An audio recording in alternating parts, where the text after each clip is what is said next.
கரூர் மாவட்டம் குளித்தலை அருகே திருமலை ரெட்டிப்பட்டியில் பகவதி அம்மன் பட்டவன் சாமி திருவிழாவையொட்டி மாடு மாலை தாண்டும் நிகழ்ச்சி வெகு விமரிசையாக நடைபெற்றது. இதில் திருச்சி, கரூர், திண்டுக்கல், நாமக்கல் மாவட்டங்களிலிருந்து சுமார் 300க்கும் மேற்பட்ட காளைகளும் 500க்கும் மேற்பட்ட மாடு விரட்டும் வீரர்களும் கலந்து கொண்டனர். மாடு மாலை தாண்டும் நிகழ்ச்சியில் பேரூர் மந்தை மாடு முதலில் வந்து வெற்றி பெற்றது. இந்த திருவிழாவில் ஆயிரக்கணக்கான பக்தர்கள் கலந்து கொண்டு சாமி தரிசனம் செய்தனர்.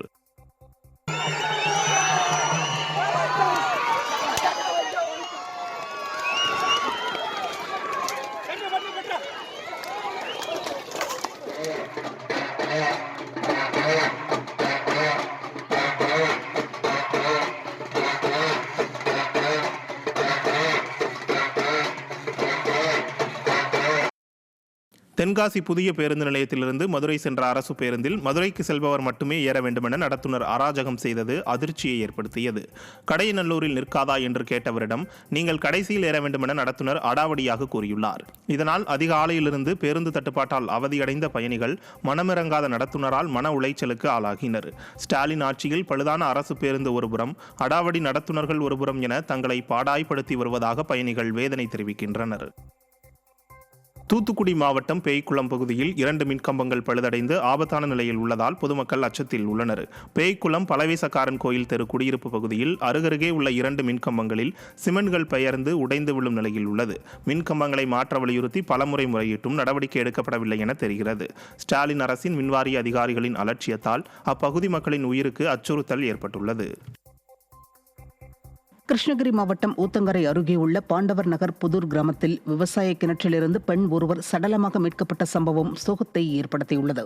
பாண்டவர் நகர் புதூர் கிராமத்தை சேர்ந்த விஜயா என்ற பெண்ணிற்கும் அதே கிராமத்தை சேர்ந்த நபர் ஒருவருக்கும் பணம் கொடுக்கல் வாங்கல் தொடர்பாக முன்விரோதம் இருந்ததாக சொல்லப்படுகிறது. இந்த நிலையில் விஜயா கிணற்றிலிருந்து சடலமாக மீட்கப்பட்டிருப்பதால் அவரது இறப்பில் சந்தேகம் இருப்பதாக உறவினர்கள் புகார் தெரிவித்திருக்கின்றனர். ஸ்டாலின் ஆட்சியில் நாள்தோறும் நடைபெறும் கொலை சம்பவங்கள் பொதுமக்களின் நிம்மதியை சீர்குலைத்துள்ளது. கள்ளக்குறிச்சி மாவட்டம் திருக்கோவிலூரில் யூடிஆரில் திருத்தம் செய்வதற்கு 10,000 ரூபாய் லஞ்சம் வாங்கிய முதுநிலை வருவாய் ஆய்வாளர் மீது நடவடிக்கை எடுக்க வேண்டும் என கோரிக்கை எழுந்துள்ளது. அம்மன் கொள்ளைமேடு கிராமத்தைச் சேர்ந்த அலமேலு என்பவர் சில மாதங்களுக்கு முன்னர் தனது நிலத்தின் அளவு குறைவாக இருப்பதாக கூறி வருவாய் கோட்டாட்சியரிடம் மனு அளித்திருந்தார். இதில் விசாரணை செய்து நடவடிக்கை எடுக்க அலமேலுவிடம் திருக்கோவிலூர் வருவாய் வட்டாட்சியர் அலுவலகத்தில் பணிபுரியும் முதுநிலை ஆய்வாளர் துரை 10,000 ரூபாய் லஞ்சம் பெற்றும் நடவடிக்கை எடுக்காத நிலையில் துரையிடம் அலமேலு பேசிய தொலைபேசி உரையாடல் வெளியாகியுள்ளது. தமிழ்நாட்டின் பல்வேறு பகுதிகளில் நியாய விலை கடை பணியாளர் சங்கம் சார்பில் 30 அம்ச கோரிக்கைகளை வலியுறுத்தி 3வது நாளாக ஆர்ப்பாட்டத்தில் ஈடுபட்டனர். சிவகங்கை, வேலூர், அரியலூர் மற்றும் விழுப்புரம் மாவட்டங்களில் மாவட்ட ஆட்சியர் அலுவலகத்தின் முன்பாக மற்றும் நகரின் மையப்பகுதியில் ஆர்ப்பாட்டம் நடத்தப்பட்டது. இதில் பொது விநியோகத்திற்கான தனித்துறையை அமைக்க வேண்டும், பழைய பென்ஷன் திட்டம் உள்ளிட்ட கோரிக்கைகள் வலியுறுத்தப்பட்டன. இதில் தங்களின் கோரிக்கைகளுக்கு செவிசாய்க்காத விடிய அரசை கண்டித்து நியாய விலை கடை பணியாளர் சங்கத்தினர் முழக்கங்களை எழுப்பினர். இந்த போராட்டம் தமிழக அரசு இதுவரை அழைத்து பேசவில்லை. அழைத்து பேச வேண்டும் என்று முதன்மைச் செயலாளரிடம் பேச வேண்டும் என்று கோரிக்கை வைத்துள்ளோம்.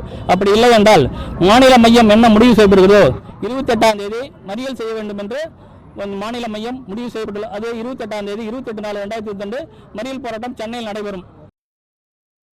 சேலம் மாவட்டம் மேட்டூரில் நடைபெற்ற விவசாயிகள் குறைதீர் கூட்டத்தில் அரசு அதிகாரிகள் செல்போனில் மூழ்கியவாறு அலட்சியத்துடன் செயல்பட்டதாக குற்றச்சாட்டு எழுந்துள்ளது.